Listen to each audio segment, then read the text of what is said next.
Berita penting mulai besok tanggal 27 sampai 5 Februari 2023 pukul 8 waktu Indonesia Barat.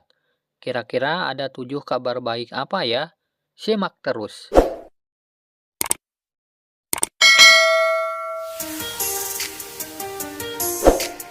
Nah, oke teman-teman, sebelum pada ketujuh kabar gembira tersebut, di sini saya akan memberikan informasi terlebih dahulu ya, atau memberikan sebuah pemahaman untuk para KPM PKH maupun BPNT yang selalu bertanya kapan pencairan dilakukan. Nah, jadi perlu diketahui untuk para KPM PKH maupun BPNT semuanya dimanapun kalian berada, harus tetap bersabar dulu ya. Sebab sampai hari ini memang belum ada surat resmi yang turun dari Kemensos terkait pencairan PKH tahap pertama maupun BPNT alokasi bulan Januari tahun 2023 ini. Nah, sekarang ini masih dilakukan verifikasi ketidaklayakan ya, yang dilakukan oleh pemerintah daerah masing-masing sampai tanggal 29 Januari atau bulan Februari 2023 mendatang. Jadi untuk para KPM PKH maupun BPNT harap tetap tenang dan sabar terlebih dahulu ya. Selama data verifikasi ketidaklayakan belum selesai, maka untuk proses pencairan pun belum bisa dilakukan. Jadi tunggu dulu verifikasi sampai selesai ya teman-teman. Nah, jadi untuk pencairan PKH tahap pertama itu memang belum ada informasi resminya. Nah, sementara untuk pencairannya itu sendiri kemungkinan akan lewat kartu ATM KKS merah putih lagi. Seperti yang sudah dijelaskan pada saat konferensi pers kemarin oleh Ibu Tri Risma hari ini ya. Nah, dia mengatakan bahwa di tahun 2023 ini untuk pencairan melalui kantor pos Indonesia tidak ada anggarannya, kecuali untuk daerah tertentu seperti daerah pegunungan atau yang susah diakses dalam menuju perbankan. Nah, itu akan dilakukan oleh kantor pos ya teman-teman.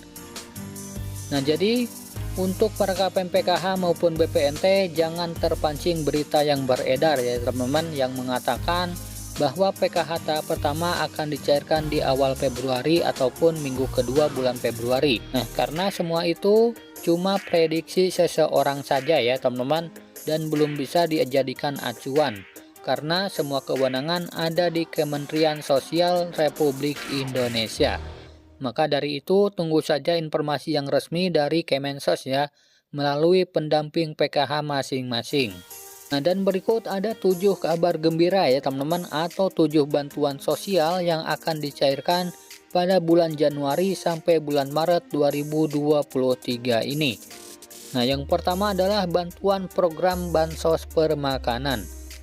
Nah, bantuan sosial permakanan ini penerimanya adalah para lansia tunggal dan disabilitas tunggal ya teman-teman.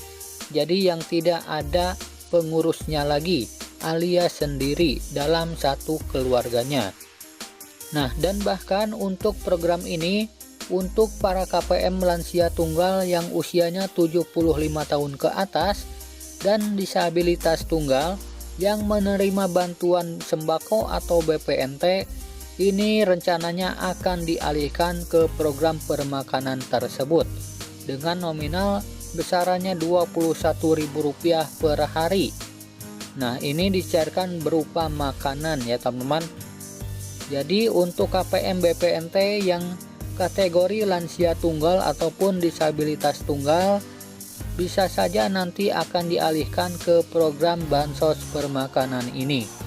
Nah, bantuan sosial permakanan ini totalnya adalah Rp21.000 per hari dan dicairkan berupa makanan ya teman-teman. Jadi nanti dalam satu hari akan diberikan 2 kali makan yang akan diberikan oleh petugas di daerahnya masing-masing. Nah, kemudian bantuan yang kedua adalah bantuan atensi anak yatim. Nah, bantuan atensi anak yatim ini adalah besarannya sebesar Rp200.000 per bulan. Dan penerimanya adalah anak yatim yang usianya di bawah 18 tahun dan tercatat belum pernah mendapatkan bantuan anak yatim sebelumnya pada saat COVID-19 kemarin. Sedangkan bagi anak yang yatim ataupun piatu tetapi orang tuanya sudah menikah lagi, itu tidak bisa menerima atensi ini ya teman-teman. Begitu juga yang usianya 18 tahun ke atas. Selain itu penerima juga sudah melewati proses verifikasi dan validasi pendamping setempat. Nah, jadi bantuan atensi anak yatim ini dilakukan verifikasi dan validasi dulu ya oleh petugas di daerahnya masing-masing. Nah, kemudian bantuan yang ketiga adalah bantuan RST atau Rumah Sejahtera Terpadu, atau yang bisa kita katakan adalah bantuan bedah rumah ya teman-teman. Nah, untuk bantuan RST ini atau Rumah Sejahtera Terpadu tersebut, nominal bantuannya adalah sebesar 20 juta rupiah per KPM atau per penerima. Nah, jadi bantuan 20 juta rupiah ini untuk merenovasi rumah ya teman-teman. Jadi untuk yang belum memiliki rumah, itu dikategorikan belum bisa mendapatkan bantuan RST ini. Karena bantuan RST ini untuk para KPM yang memiliki rumah. Nah, sehingga rumah yang mereka tempati itu bisa layak huni ya teman-teman. Dan untuk bantuan ini juga sama, harus melewati proses verifikasi dan validasi dulu yang dilakukan oleh pendamping di daerahnya masing-masing. Kemudian bantuan yang keempat ada lagi yang namanya program bantuan PENA atau Pejuang Ekonomi Nusantara. Nah, jadi untuk bantuan PENA ini adalah berbentuk modal usaha ya teman-teman, serta melalui pendampingan dan penyuluhan dari pendamping di daerahnya masing-masing.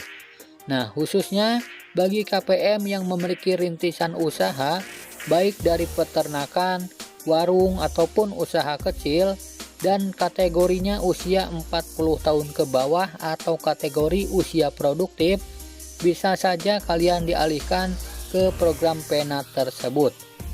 Nah, supaya nanti tidak bergantung pada bantuan sosial ya teman-teman. Nah, karena bantuan PENA ini bertujuan untuk memajukan usaha para KPM.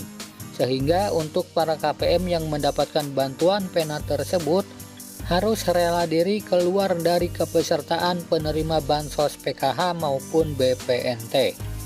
Nah, jadi perlu diketahui untuk KPM yang mendapatkan bantuan PENA atau modal usaha tersebut harus rela diri keluar dari kepesertaan PKH atau BPNT. Nah, untuk bantuan PENA itu sendiri sekitaran 6-10 juta rupiah. Nah, kemudian bantuan yang kelima adalah bantuan PIP atau Program Indonesia Pintar. Nah, ini adalah untuk para KPM PKH maupun BPNT yang memiliki anak sekolah bisa berkesempatan mendapatkan bantuan PIP.